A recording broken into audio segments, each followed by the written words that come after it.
Bienvenue à toutes et à tous sur ma chaîne YouTube, je suis très contente de vous retrouver. Alors comme vous le savez, nous avons pris l'habitude depuis déjà quelques mois de vous raconter des histoires, des anecdotes. Et vous êtes nombreux à nous demander régulièrement si on a encore des possibilités d'avoir ce style de vidéo. Eh ben oui, aujourd'hui, je vais vous raconter l'histoire d'une consultante que j'ai eue il y a très peu de temps.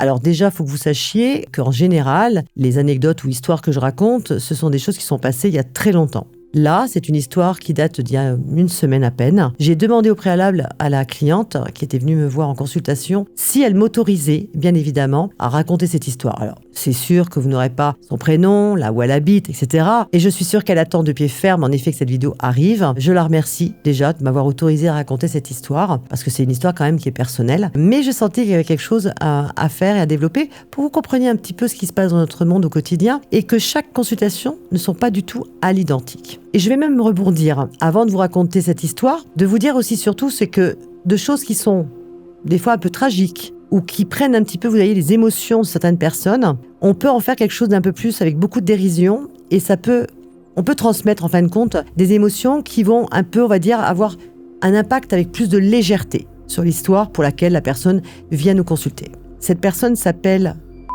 Je peux dire le prénom ?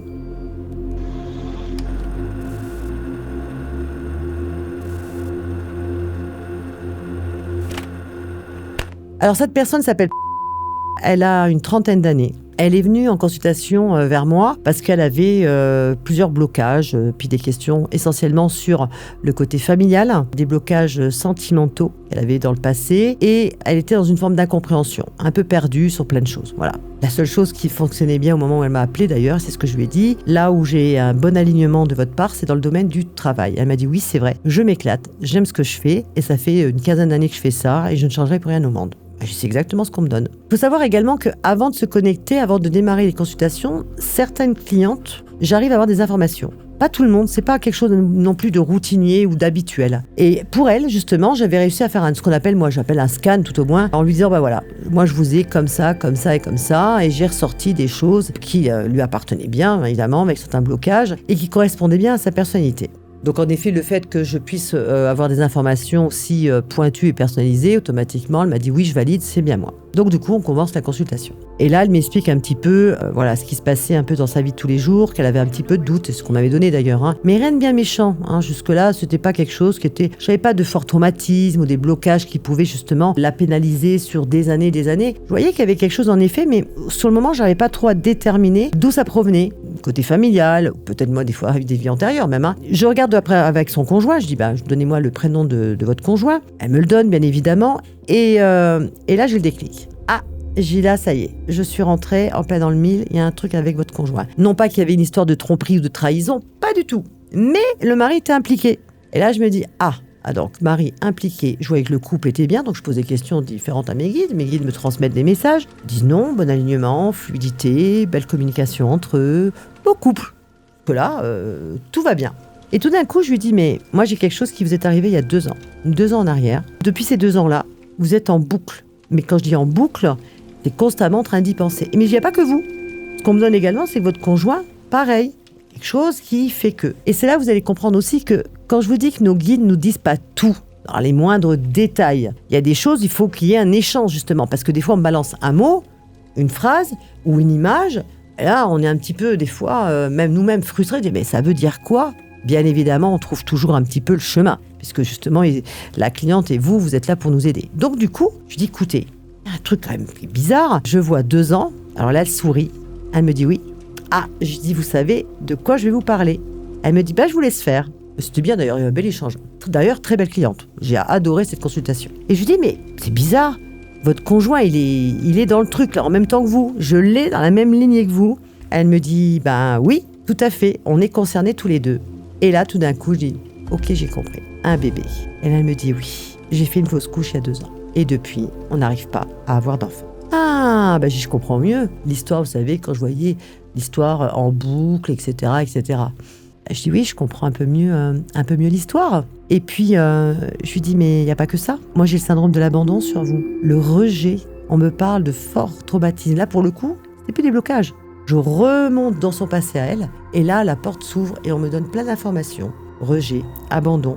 Je lui dis, c'est quand même bizarre. On me donne également le fait qu'il y a une forme d'illégitimité. Vous voyez, même moi, j'ai mal de dire. Et elle sourit à nouveau. Parce qu'en fin de compte, vous êtes en train de valider et vous savez où je vais. Elle me dit oui, en effet. Et là, à nouveau, je suis bloquée. Je lui dis, écoutez, je vous vois dans l'enfance, je vois un rejet. Mais quand je dis un rejet, c'est pas le petit truc, hein, c'est pas du style, voilà, côté affectif manquant. Non, c'est carrément, on jette l'enfant. C'était vraiment ce qu'on me donnait, c'était quand même assez trash. Elle me dit, vous avez compris, à 4 ans, ma mère m'a littéralement abandonnée à des gens qu'elle connaissait, etc. Et elle est partie. D'accord. Donc le rejet, l'abandon, etc. Ce syndrome un petit peu qu'elle avait en elle, tout simplement. Et là, je dis, d'accord, ok, mais tout ceci explique cela. Sa mère, elle l'a revue depuis quelque temps, mais sans plus. Elle n'a pas le lien avec elle. Elle a toujours une forme d'incompréhension, et c'est ce qu'on me donnait d'ailleurs. Je lui dis l'incompréhension, la culpabilité, de se dire mais pourquoi moi? Pourquoi on m'a rejeté? Qu'est-ce qui a fait que? Et là, je lui dis en fin de compte, elle vous a rejeté parce que vous étiez une fille, elle voulait un garçon. Et là, elle rigole à nouveau, elle me dit oui, ça c'est vrai. Je le sais aussi, elle me l'a avoué quelques années après. Et ça fait beaucoup d'informations quand même qui correspondent. Et là, je lui dis mais il n'y a pas que ça. Il n'y a pas que ça, il y a autre chose. Je vous sens avec une forme de nostalgie. Il y a quelque chose en vous qui est meurtri, une blessure, vraiment. Alors, qui vient de là, oui, mais il y a eu toute une construction derrière. J'ai dit, j'ai un autre jet sur vous. J'ai un autre jet. Et là, pour le coup, je dis, je ne sais pas comment vous l'annoncer, ce qu'on me donne là-haut, parce que je ne veux pas non plus vous traumatiser. Je veux pas que... Elle me dit, non, mais allez-y, elle sourit à nouveau. Pas possible. Je suis sûre que vous savez déjà ce que je vais vous dire. Et elle me dit, oui, je sais de quoi vous me parlez. Et là, je dis, écoutez, alors on y va. Je vous dis ce qu'on me dit, puis vous êtes honnête avec moi. Elle me dit, oui, pas de problème. Je dis, vous avez eu également le rejet de votre couleur de peau, parce que c'était une femme noire avec laquelle j'avais cette consultation. Et elle me dit oui, ça a été une souffrance aussi à l'adolescence. Elle a rencontré quelqu'un, là pareil, pas rentrer dans les détails, de 1 heure et quelques de consultation, mais j'avais vu également qu'il y avait une forme de souffrance également sentimentale, avec le rejet, une forme d'incompréhension. Alors elle avait subi sa mère qui voulait pas d'elle à 4 ans, à l'adolescence, avec cette incompréhension d'enfant. D'accord? Alors, par contre, elle est tombée sur une belle famille. Pour le coup, la famille qui l'a élevée était au top. Après, rejet de la part de sa couleur de peau, comme si c'était de sa faute si elle était noire. C'est comme si moi, c'est la faute de mes parents que j'étais blanche. Ah bon, à un moment donné, voilà. Mais on entend beaucoup ce style d'histoire aussi. À 16 ans, donc l'incompréhension, ce fameux jeune homme qui était son premier petit copain, etc. Donc ça l'a marqué à nouveau. Et après, elle s'est construite sous tout ça. Donc compliqué. Après, elle a rencontré l'homme avec lequel elle est maintenant, avec qui ça se passe très très bien, puisqu'ils veulent justement avoir un enfant. Et là, une fausse couche. Il n'y a pas de hasard. Je l'explique toujours, c'est qu'il n'y a jamais de hasard. Ce bébé ne devait pas être là, c'était pas le moment. Parce qu'elle-même n'avait pas encore soigné vraiment ses blessures. Elle était restée encore sur des choses du passé, des traumatismes lourds. Et au-delà de ça, je le dis souvent, dans plusieurs des vidéos que j'ai faites, on ne se rend pas compte de notre subconscient. C'est-à-dire que quand on a des traumatismes, des blocages, le subconscient, pouf, il se met en mode sauvegarde ou protection, peu importe le terme, et il bloque. Et un jour, ça ressort. Le fait qu'il y ait eu ce rejet à l'âge de 4 ans, qu'est-ce qui s'est passé quand elle-même attendait cet enfant? Très contente de l'avoir, d'ailleurs, elle était dans l'attente, très heureuse, tous les deux, le couple, je vous dis, vraiment le couple parfait, au demeurant. Bien sûr, tout le monde a des défauts. Mais là, au vu de ce que je vois très souvent, un couple irréprochable, tout se passait bien, etc. Mais cet enfant, en fin de compte, ne pouvait pas venir au monde parce qu'il aurait eu quelque part une charge émotionnelle déjà sur lui, le fait de vouloir sauver son histoire à elle à travers des traumatismes qu'elle avait vécus. Et quelque part, sans le savoir, elle a bloqué ça. Ce que je lui ai dit, c'est vous qui avez inconsciemment bloqué l'arrivée de cet enfant pour justement ne pas qu'il récupère tous les traumatismes que vous avez eus et tous les blocages que vous avez eus dans le passé. Donc, vous l'avez sauvé, cet enfant, d'une certaine façon. C'est pour ça que je vous ai dit au début de la consultation, il ne devait pas être là à ce moment-là. Ce n'était pas son moment. Elle me dit, c'est ce que j'ai toujours ressenti. Je sens en moi. Par contre, depuis, elle me dit, notre grosse problématique, Nathalie, c'est qu'on a beau essayer, il n'y a rien qui fonctionne. Il n'y a plus rien qui fonctionne. Et là, je rigole. Je lui dis, écoutez, vous êtes quelqu'un qui est hyper ouverte. La consultation, elle est topissime. J'aime beaucoup les énergies que vous dégagez. Je vais être très claire avec vous. Depuis tout à l'heure, j'ai des images qui viennent. J'ai des guides qui sont un petit peu coquinous. Et ils ont tendance, des fois, à m'envoyer des images un peu coquinous. Vous voyez ce que je veux dire. Et depuis un petit bout de temps, je voyais l'acte sexuel, c'est-à-dire son intimité, ce qu'elle faisait avec son cher et tendre. Et là, je me disais, oui, je comprends aussi pourquoi ça se passe pas bien. Et je lui dis, écoutez, vous me faites confiance? Elle me dit oui, à 200%. Alors j'ai dit, écoutez, voilà ce que je vois. Et là, je rentre dans les détails de son intimité. Je ferme les yeux et là, je lui dis, voilà ce que j'ai. Je vous vois comme ça, je vous vois faire comme ça. Entre autres, fermer les yeux. Et au moment de l'acte sexuel, je lui dis, je vous vois penser qu'à une seule chose, de vous dire, je fais ça pour l'enfant. Il va venir, il va enfin être là. On va réussir à avoir notre bébé. Et là, je lui ai dit, ça marchera jamais comme ça. Parce que vous y penserez trop. Vous êtes trop focalisé sur le fait de retomber enceinte. Et du coup, on vous bloque les énergies. Il faut que ce moment-là soit à vous. Au moment où vous faites l'acte sexuel, je dis, et je le vois très bien, je visualise, je vous regarde, vous êtes comme ça, et là elle rigole évidemment, elle me dit, oh là, j'ai l'impression que vous êtes dans le lit avec moi. Je dis, j'en suis désolée, je dis, mais vous avez un canal qui est tellement bien ouvert, vous avez de très belles énergies, je rentre dans votre histoire, mais vraiment comme si en effet j'étais spectatrice à côté d'eux, quoi. Je voyais son mari, je la voyais elle, alors c'est vrai que ça peut être perturbant, mais je vous rassure, sans aucun jugement de ma part, si j'avais dû juger toutes les scènes un peu érotiques que j'ai pu voir depuis plus de 30 ans, et puis même des fois ça me fait sourire, parce que bon voilà, c'est rigolo, puis c'est la vie, on est des humains, à un moment donné, voilà. Mais sans aucun jugement de ma part, c'est surtout ça. Il faut savoir aussi, on a des limites quand même, voilà. Mais des fois c'est compliqué, c'est que la personne n'est pas très réceptive en face, que avec elle, il y avait vraiment quelque chose qui était ouvert, quoi. Ouais, on pouvait y aller. Allez, on lâche les chevaux, vous voyez, c'est un peu ça. On lâche les chevaux. Et là, pour le coup, je les ai bien lâchés. Et je lui dis des scènes, etc. Elle éclate de rire. Évidemment. Elle me dit, mais oui, mais c'est exactement ce qui se passe. Mais oui, mais c'est ça, c'est ce que je fais, voilà. Je dis oui, mais c'est malheureusement, tout ce que vous faites ne sert à rien. Et je lui explique simplement, il va falloir que vous appreniez maintenant, à partir de maintenant, une seule chose. Quand on fait l'acte sexuel, quand on a ce moment d'intimité, c'est un moment suspendu, qui n'appartient qu'à deux personnes. Et je dis vous le gâchez parce que quelque part, vous pensez déjà à ce qui peut éventuellement arriver. Donc automatiquement, vous n'êtes pas dedans. Vous n'êtes pas dans la situation, vous n'êtes pas là le moment présent, vous ne vivez pas ce moment suspendu. L'acte sexuel, je le répète, est un moment suspendu à deux, avec un partage, une réciprocité. Une parenthèse, on va dire, une parenthèse dans la journée, une parenthèse dans la semaine, une parenthèse complète pour le couple, dont on a besoin. C'est un carburant aussi, quelque part. Et là, je lui ai dit ce que vous pensez. Et votre mari pense la même chose. Donc, il y a une forme d'obligation. Donc, vous faites plus ça parce que vous avez de l'amour l'un pour l'autre. Vous faites ça pour procréer, pour faire un bébé. Automatiquement, ça ne marchera pas. Alors, je l'ai un peu aiguillé parce que vous savez bien, en médiumnité, il y a aussi le côté guidance, accompagnement. Je lui ai dit, écoutez, si je voulais des petits conseils, au vu de ce qu'on m'a donné comme information, au vu de ce que je viens de voir, au vu de ce que je viens de vous dire surtout, moi je tenterais peut-être des choses. Donc je l'ai un peu guidée dans certaines choses, elle m'a dit « Ah oui, c'est vrai qu'on n'avait pas pensé. Il faut que vous arriviez à vous libérer l'esprit. Le seul moyen peut-être, c'est peut-être pas toujours de le faire à la maison. Prenez un petit week-end, un soir, invitez votre chérie, allez, hop, il y a un petit restaurant, il y a l'hôtel à côté, et hop, petite surprise. C'est ça la vie aussi. C'est ça également notre métier, dans le sens où on peut guider à travers les informations qu'on nous donne. Et c'est ce que j'étais en train de faire avec la cliente. Donc là, on était dans l'histoire intime. Elle me dit oui, vous avez raison, mais c'est exactement ce que je vis. C'est ce que je me dis, je me bloque, je le sens bien, mais je ne savais pas comment faire. Donc on en a parlé ensemble. J'espère maintenant pour elle que ça va mieux se passer dans les mois à venir. Et on continue à parler de cette consultation parce qu'elle n'est pas venue que pour ça. Tout d'un coup, elle me dit, j'ai une dernière question à vous poser, Nathalie.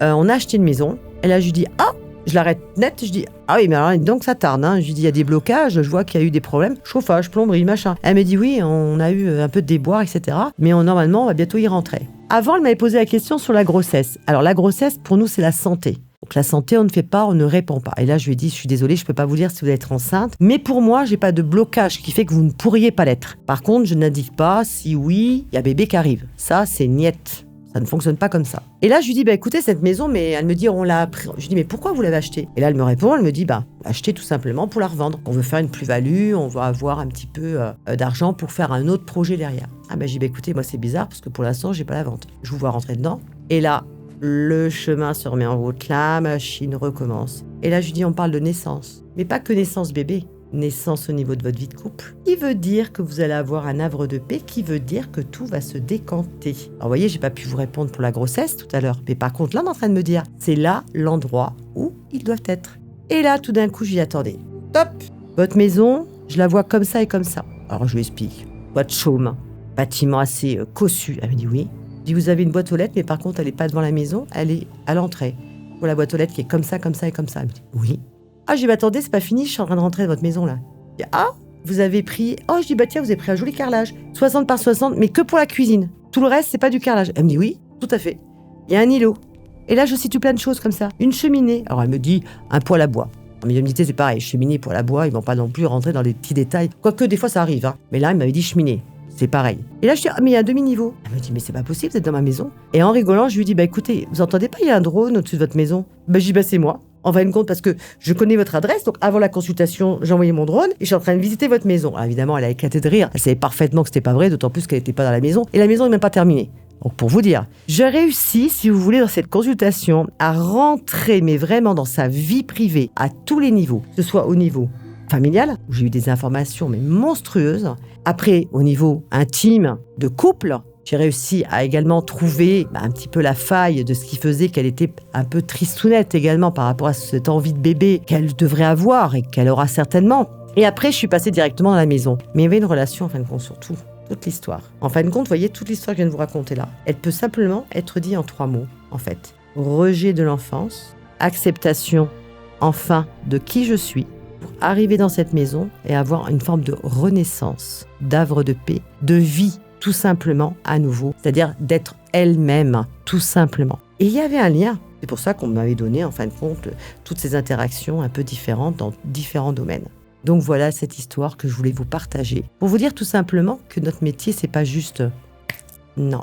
On claque pas d'un doigt. On respecte avec qui on est là-haut. On respecte nos défunts et on respecte les membres de nos clients. Alors cette consultation, bien sûr, j'imagine bien que vous allez nous dire « J'aimerais tellement que ça se passe de la même façon ». Je le sais, j'en suis consciente. Malheureusement, on ne peut pas vous dire à l'avance comment ça va se dérouler. Quand on vous demande de préparer justement les consultations, quand on vous dit de rester dans un endroit calme, quand on vous demande également de préparer certaines questions, parce qu'évidemment, pendant 1 heure, on a le temps de débattre, alors, même si nous, on est guidés dans certains domaines, on vous dit de faire tout ça tout simplement pour que vous soyez dans l'ouverture, pour que vous puissiez arriver devant nous avec un large spectre ou dans lequel on va pouvoir aller chercher aussi les informations, avoir cette possibilité d'avoir une connexion avec vous. C'est pour ça également que certaines personnes, des fois, quand elles arrivent, qu'elles sont un petit peu réfractaires, stressées, comme ça, au fond de leur siège, etc. Tout ça fait qu'on perd du temps sur le moment de la consultation et c'est bien dommage. Vous êtes en face de nous, vous avez payé une consultation, car c'est un certain coût quand même, faut le dire. Laissez-nous faire notre travail, s'il vous plaît, respectez-le et surtout, écoutez ce qu'on vous demande de préparer au préalable dans les consultations. Je vous dis à très vite. J'espère que cette histoire vous a plu. Attendez quelques petites secondes. Vous allez avoir également le lien avec une autre vidéo. Partagez, likez, abonnez-vous sur cette chaîne et je vous dis à très bientôt. Prenez soin de vous.